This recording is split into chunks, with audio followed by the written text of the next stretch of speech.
Hey guys, welcome to an episode of InRange. This is a very specific video talking about a match that we're going to be running coming up in August, which is called High Desert Brutality. And in this, as we tend to do with a lot of brutality matches, we're shifting it up a little bit. We have the potential, not requirement, to use a DMR, and we're pushing target distances out to potentially 1,000 yards. And this has presented some interesting questions in terms of what people need to expect if they plan to attend this event. We're running this at a really great facility out of Parma, Idaho, which Fagan, you shot at before, and you said that it's a really amazing range. Yeah, so I attended a lot of matches there over the years. The Ironman 3-gun from 2002 to 2016, and then the High Desert 3-gun went there from 2017 to 2019, and in a couple weeks, it'll be my first time back there in a few years. So it's a great facility, lots of natural desert terrain, some bays, but the main thing is we can push the distance quite a ways out at that facility. And so as we like to do at brutality matches, we have some square-based stuff, but we have stuff that's going to feel very much like being out in the desert. In fact, we have at least one stage that we're collaborating with Lead Cloud on, which is going to have like a wasteland fallout theme, which is pretty cool. So if you like that kind of stuff, there's going to be a lot of that stuff at this event. But what we've had are a lot of questions consistently over and over again about certain topics. So we decided to do a video about this so we can just knock it all out in one video so you don't have to keep emailing us with the same questions. So I'm gonna go ahead and get going with that. And a lot of them are about the DMR, but I've got them categorized by group. So we'll start with DMR. So this individual from our Patreon says, in Discord says, I will not be able to attend because I'm broke, but I am looking through the rules and I don't understand what qualifies as a DMR. Is it a semi-automatic full power rifle that you place at a relevant part of the stage before the beat, so you don't have a second rifle flapping around in the wind? So essentially the question is, we have the ability to use a DMR. You're not required. If you're in the partisan division, you can just use a single rifle, but we talk about DMR. So Fagan, you want to talk about what the DMR is, what a DMR is entirely, and how it applies in this match? Right. So it's essentially a second rifle you have the option to use to engage bonus targets.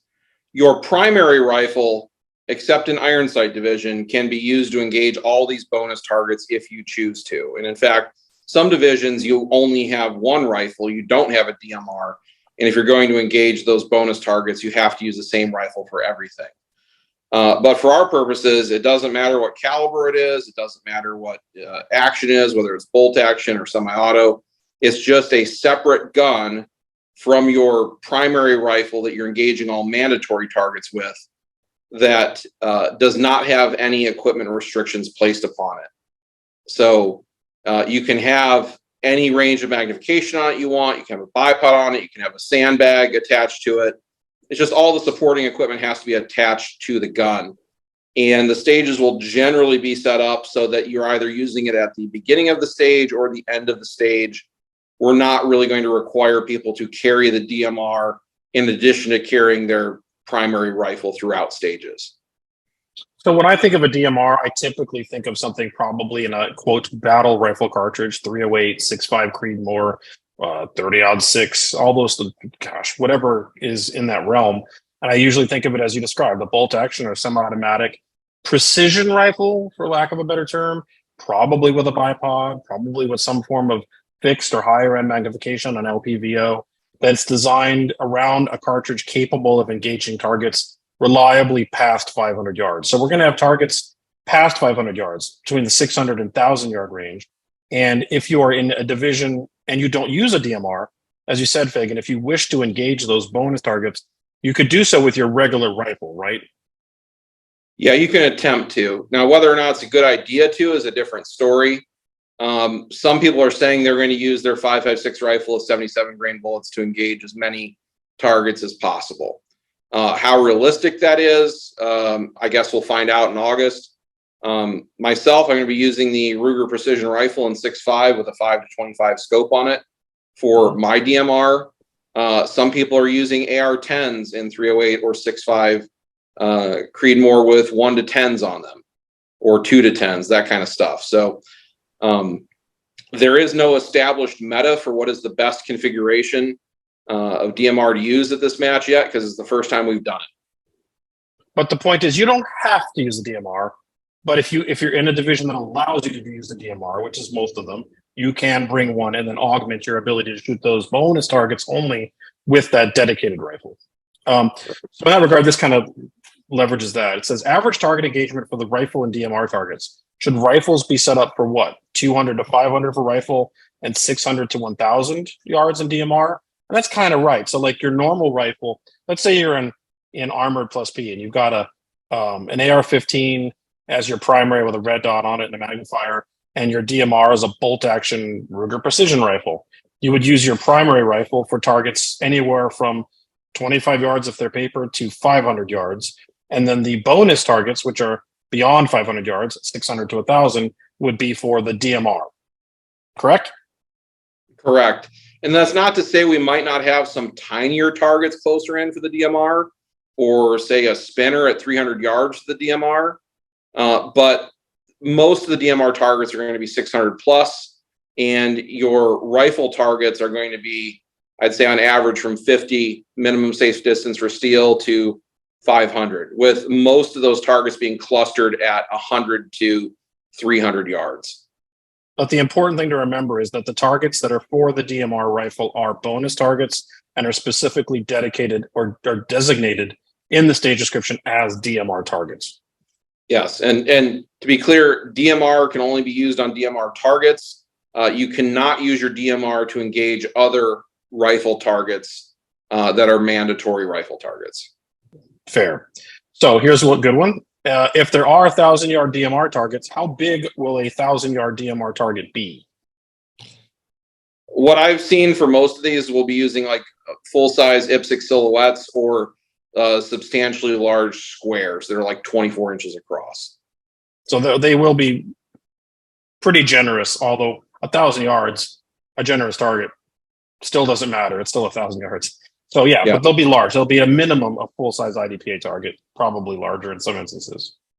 What's the DMR equivalent to when you normally say an iron-sighted AK standard for good enough to make the hits? I think we're going to have a subjective thought on this. What's your thought on good enough for the DMR? I'd say good enough would be a 308 or 6.5 with a 10 power scope. And I would say with a bipod. With a bipod, yeah. Yes. I would agree. I'm in the same place. I think a 308 with the 10 power scopes, good enough. If you can augment it with a more ballistically capable cartridge like 6.5 or something like that, you're just making it easier on yourself. But 308 with a 10x scope and a bipod is, I think, the minimum. I'm actually going to not be quite hitting that minimum because I am planning to shoot in partisan with a single weapon, which will be my rifle for everything. And that has a LPVO of 1 to 9. So I'm going to have high-end magnification of 9, and I'm using 308.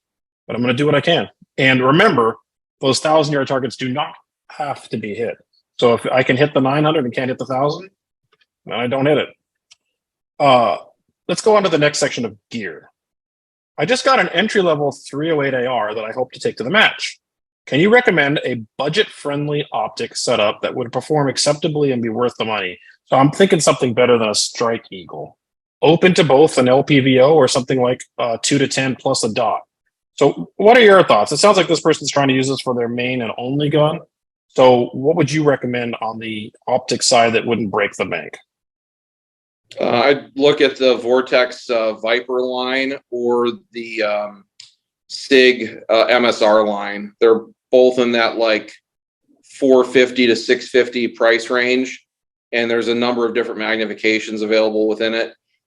For partisan points at this event, I would have a single optic on the rifle, a bipod, and a dot on the pistol. Those are your 3 points, and not worry about extended magazines at all. I just use your 30-round mags or less in rifle and 17-round mags or less in pistol.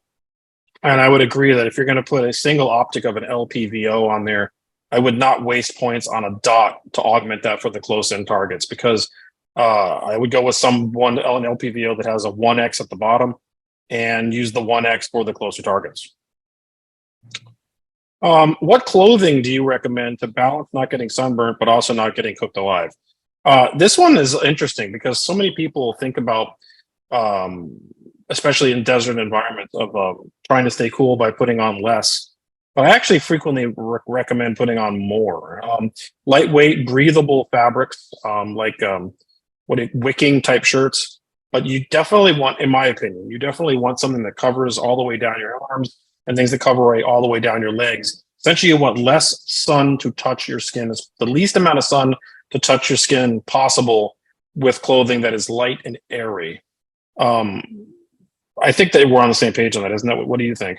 Yeah, I mean, I pretty much wear the same clothes year round here, competing in Arizona. Of like long sleeve, either combat shirts where the center is, Under Armour type material, or just straight up long sleeve Under Armour shirts to have my skin fully covered. And in the summer, I'll just wear lighter weight BDU or tactical style pants that breathe better. I think the stuff you wear is actually warmer than what I'm recommending. I'm recommending more lighter weight clothing. But I mean, but you still agree with me on the idea of covering as much skin as possible. Absolutely. Yeah. Next one, it says, is there any sort of weather gear you'd recommend against potential rain? No, honestly, in the desert, if it rains, it's nice. Just get wet. I would rather let it rain on me. Would you want to cover up with some raincoat? I would not. I would have a poncho. A poncho's been handy at Parma before because the weather in that part of the country can be erratic, and we've had rainstorms and windstorms. So you may want a poncho for no other reason to cover up your gear from sand. The range has a lot of fine moon dust sand, and there have been times where when I've grounded my ruck and my rifle and I got to a stage, I deployed my poncho and just covered them up to minimize the exposure to sand getting into everything.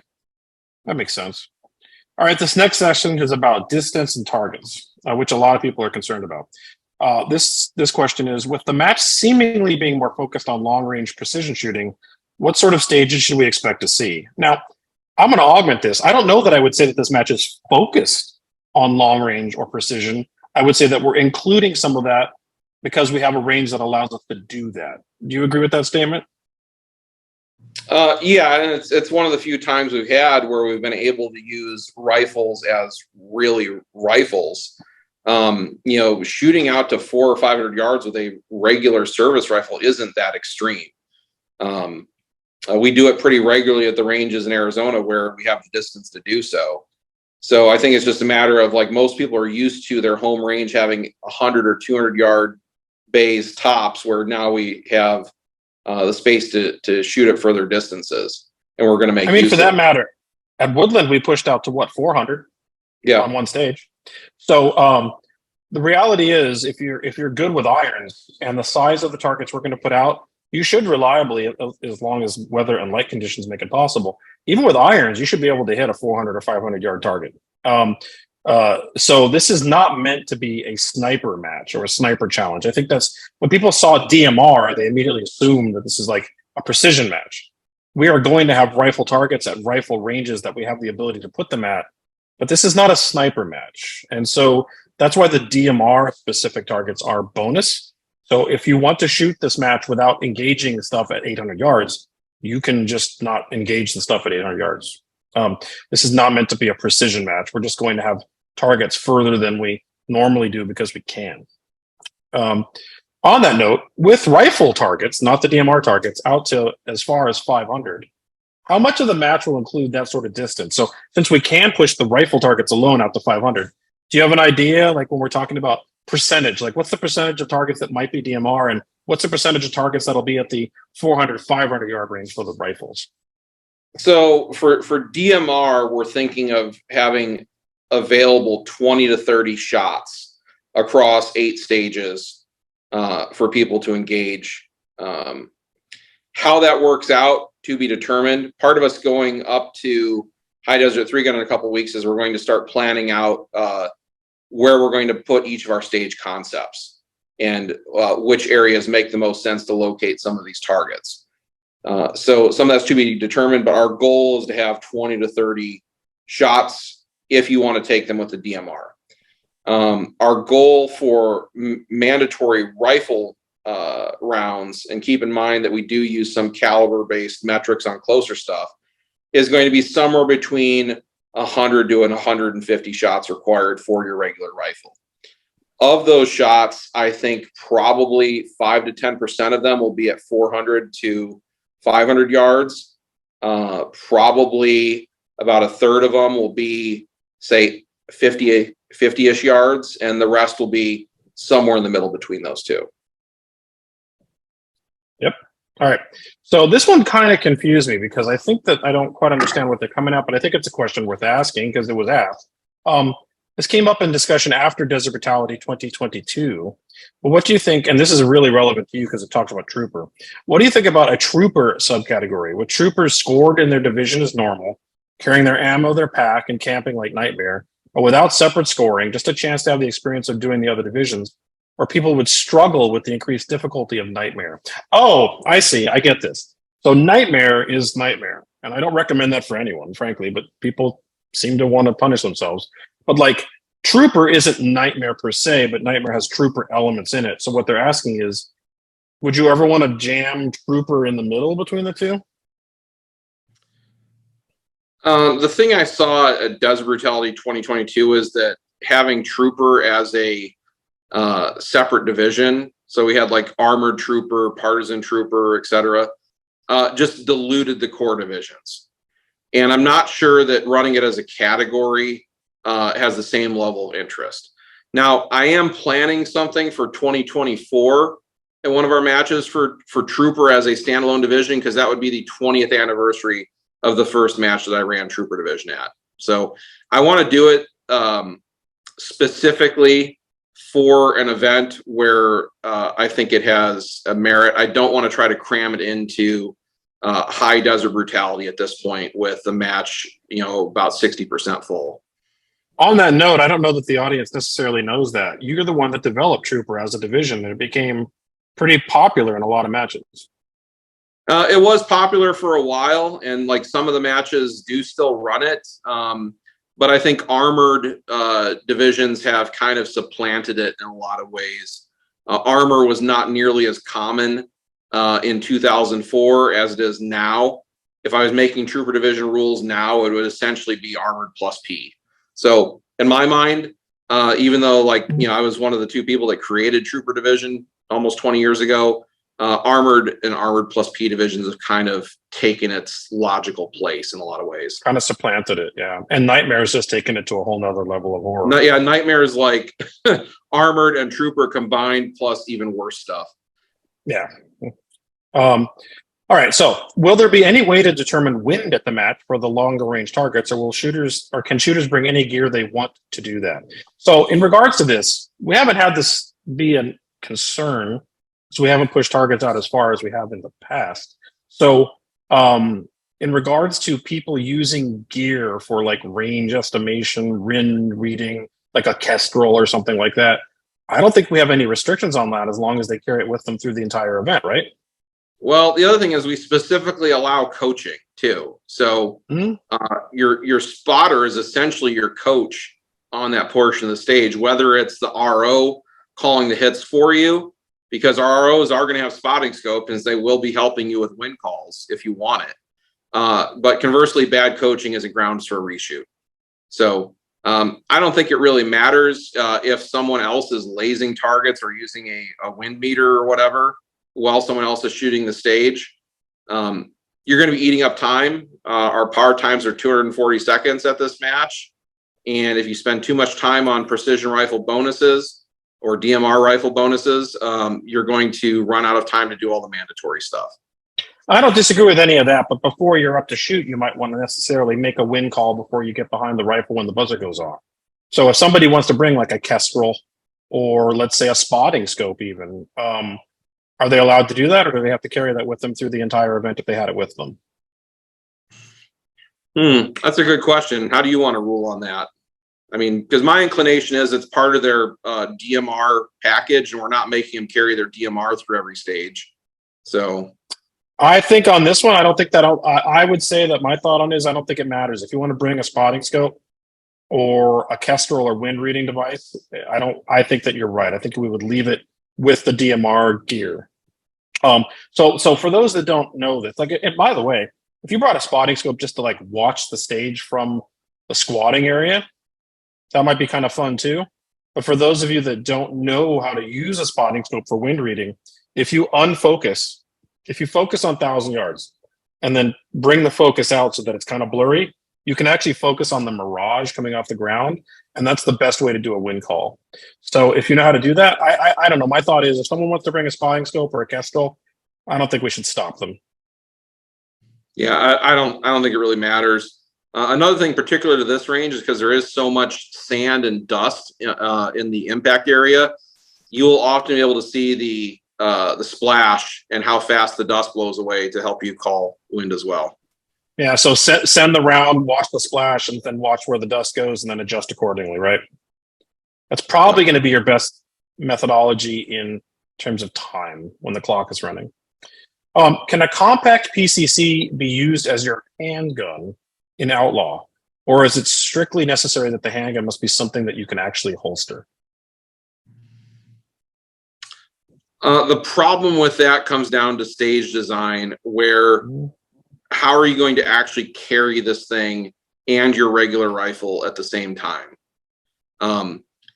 What I would say if someone's going to do that is they're essentially going to have to start empty. They're going to have to carry the PCC slung on their back empty. And when they transition to it, that's when they would load and make ready. And they're going to somehow have to manage carrying two long guns at the same time at different points. So I don't necessarily want to prohibit people from doing it. But it's going to get complicated for you in a hurry. Yeah, I mean, I agree. I don't want to stop someone from doing it in Outlaw because Outlaw is there to experiment. And if you want to experiment, as long as you're doing it safely, we'll find a way to make that work. But I think it's going to be a kludgy situation. But we're not going to stop you. So only in Outlaw, of course. Outlaw is, for those of you that don't know, Outlaw is a division where you can kind of just bring a different gun per stage. You can bring your golf cart of 50 guns and be like, on this stage, I'll use this one. You're not technically part of the official scoring. You do get a score, but it's not part of the official scoring. And it's meant to be experimental. Come out and do what you want to try to make it work. We just have to make sure what you're doing is safe. So if you're going to use a PCC like that, pretty much how Fagan described it would be the way to do it safely. And we'll make sure that we coordinate that with the range officer. Do people tend to run 77 grain bullets in their 5.56 guns for higher momentum on spinners and better velocity at range and the ballistic coefficient? Or do people tend to just stick with standard M193 blasting ammo? Myself, I can speak to this. I used to shoot high power across the course, and 77 grain ammunition was my go-to for that. I do not use that expensive stuff at any brutality match.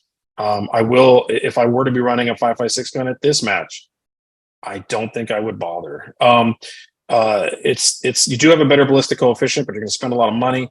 It is easier to get hits at 500 with 77 grain ammo. Mark 262 is definitely gooder for that.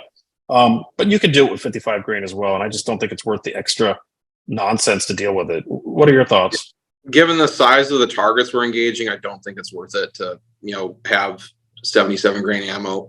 And also people like continually think of the spinner as if it's like a dungeon boss in a game where you're like chipping off hit points based on your bullets doing more damage.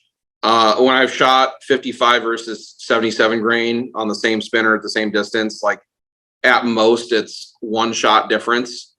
And that could have just been better timing with one run versus another. Yeah, the spinner is rewarded by timing and accuracy of the impact more than anything. We see with handguns, especially at like 15 yards, certain things do better than others. Like 10 millimeter, what does like an extra, like maybe 1 or 2 rounds less than 9 or something like that. But it's not the end of the world. And with 5.56, it's not that big a deal. Any desire for a night or low light stage at this match or after the main event? Well, High Desert 3 Gun just announced they're doing a night stage, so we will be talking with them about offering our own night stage when we're up there in a couple weeks. Cool. We'll see. So that the answer to that is perhaps more to come on that. Non-sniper versions of historic manual actions like a number 4 Mark 1 Enfield or rolling block. Is manual or irons the more appropriate division for the ultimate masochist to choose? I would say manual would be the more appropriate division. Both of those guns are run manually. So If for some reason you want to shoot a Enfield bolt action, or for that matter, a single shot rolling block, you're using iron sights, but manual is the division for that. I don't know why you'd want to run that in irons. I think if they're so manual at this match, we set up the rules so like someone could theoretically bring out their Remington 700 with a 10 power scope on it for manual. So I think if you're shooting irons, you might want to shoot an iron sight division. Oh, so you're saying the opposite of me just because we're switching it up at this match? Yeah, just for this match specifically, because theoretically you could bring a chassis gun with detachable magazines and a magnified optic and manual and your 10 shot pistol. And then you would use that single gun for all the rifle targets and all the bonuses. So essentially it's kind of like a modern hunter or ranch division at this event. If you're shooting irons, I think you want to be an irons division. All right. So what this boils down to is normally what I said would have been the right answer, but considering how we're switching it up at this one, I guess you'd rather be in irons. And technically, you could do either. Like it's up to you. If you want to shoot in manual division, you can do it. I think there's only a couple people signed up at manual division as is anyway. Manual tends to be more about people just trying different things versus being super competitive anyway. If it were and I was bringing out an Enfield, I would shoot in manual. I understand Fagan's point about going into irons because of the ability for someone to bring out like a Remington 700 in manual, but I would still shoot in manual. I think there's a certain panache to saying manual next to your name. And whether if you're using a Martini Henry and you're still going up against a guy with a Remington 700, so what? Manual still has a thing for it. So I would say go with manual myself. But as you heard on this conversation, you could do either. Will the nightmare victims be on separate squads from other shooters like Woodland Brutality, or will they intermingle like the Desert Brutality 2022? We'll have a single Nightmare Division squad. Right now, there are 9 Nightmare Division shooters registered, and they're going to have an interesting time. You guys are maniacs, so they will not intermingle. And the reason for that is the stage designs and special requirements are very specific. At Woodland Brutality, we had them doing some crazy stuff like crossing the river to place a ducky, or it doesn't just augment the stage; it augments the experience in general. So it's much easier to keep them essentially containerized. All right, now last couple questions are about the facility itself, which you actually know more about because you've been to it so many times. What are the camping arrangements like? It's going to be dry camping. You might be able to get water out of a hose on the facility, but there aren't facilities or showers or anything like that out there. So, but there is camping if you want it. So, in that regard, the next question: is there camping on the range Thursday or Friday nights? Yeah, as long as we're already there setting stuff up, you can come out and camp. We'll email out the hours you have to show up by because they do close the gate at a certain point. So that'll all be emailed out to competitors before the event starts. So that answers the next and last question. Do campers have to be in or out by a specific time? And the reality is you will get that in your match information packet email when it's ready to be released. So that's all the questions. Do you have anything you want to add to this? A lot of people are stressing about the DMR for this event, and there's a few ways to look at this. One, if you're trying to be competitive and you're not sure, don't bother with it. If you want to just have the experience of shooting the DMR, I'd recommend coordinating with someone on your squad to use theirs. Like pay for some extra ammo, 20 to 30 rounds, and then you will, have some actual information about where to hold and how to dial or whatever for those targets. I've actually seen groups of competitive shooters at this very range during the Ironman 3 gun. When they're engaging bonus targets, they'd have their worst guy go first, get their hold data from watching that guy shoot, and then the most competitive guy would go last so that they knew all the data for that stage by the time that guy was up. So sharing a DMR is allowed, and I would say that's probably the easiest way to do it and have a fun experience if you're not sure. If you have your own DMR and you want to get some experience with it, bring it out and try it, but don't let yourself get bogged down on it because there's going to be a lot of low-hanging fruit on stages you'll leave if you spend too much time on it. And I do think anyone who wins is going to get the bonuses, because essentially with bonuses, once somebody gets them, they're a penalty for everyone else, but you are eating up time to get those bonuses. So just pick what your focus is for this event and make the decision accordingly.